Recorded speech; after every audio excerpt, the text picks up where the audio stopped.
हरे कृष्णा सभी को। ओम अज्ञानं तिमिरान्धस्य ज्ञानाञ्जनशलाकया चक्षुरुन्मीलितं येन तस्मै श्रीगुरुवे नमः। हरे कृष्णा।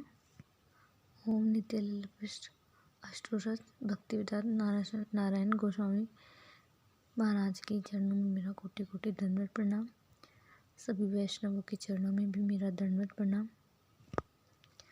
सबसे पहले तो धन्यवाद प्रभु जी, सुंदर गोपाल प्रभु जी, कि आपने हमें परम गुरुदेव के बारे में बोलने का अवसर दिया। हमें इतनी सामर्थ्य वैसे कहा कि हम उनके बारे में कुछ भी बोल सकें, पर फिर भी धन्यवाद प्रभु जी, आपने ये सेवा करने का मौका हम जैसे पतित लोगों को भी दे दिया। महाराज जी, परम गुरुदेव के बारे में तो जितना बोला जाए उतना कम है। वो बहुत दिव्य थे। मैं उनसे पर्सनली कभी नहीं मिली, ना उन्हें देखा, मतलब कभी नहीं मिली। वो नित्य लीला में प्रविष्ट हो चुके थे। अभी मैंने उन्हें इस महीने में ही जाना और पुष्पांजलि देने का मौका मुझे मिला।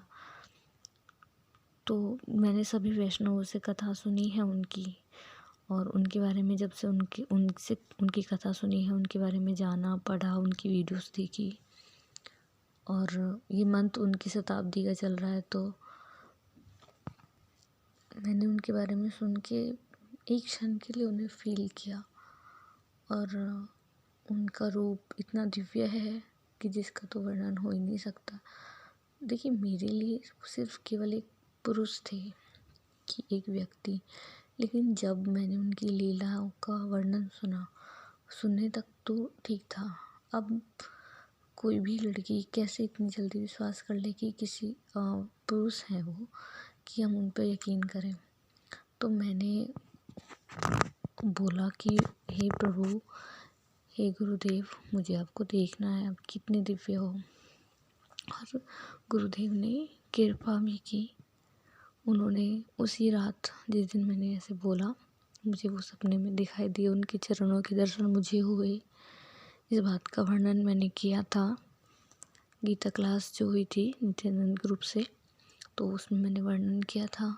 तो गुरुदेव, आपका मेरा सौभाग्य है कि मैं आपके चरणों में पुष्पांजलि अर्पित कर रही हूँ। मैं कुछ भी नहीं हूँ, आपके शिष्य, उसकी तो बात दूर, मैं तो आपके चरणों के धूल के बराबर भी नहीं हूँ गुरुदेव। पर मैं ही पुष्पांजलि दे रही हूँ, और दिल से मैं ये विश करती हूँ कि आपकी कृपा दृष्टि मेरे ऊपर हो और सबके ऊपर हो जो भी आपका नाम लेते हैं। हरे कृष्णा।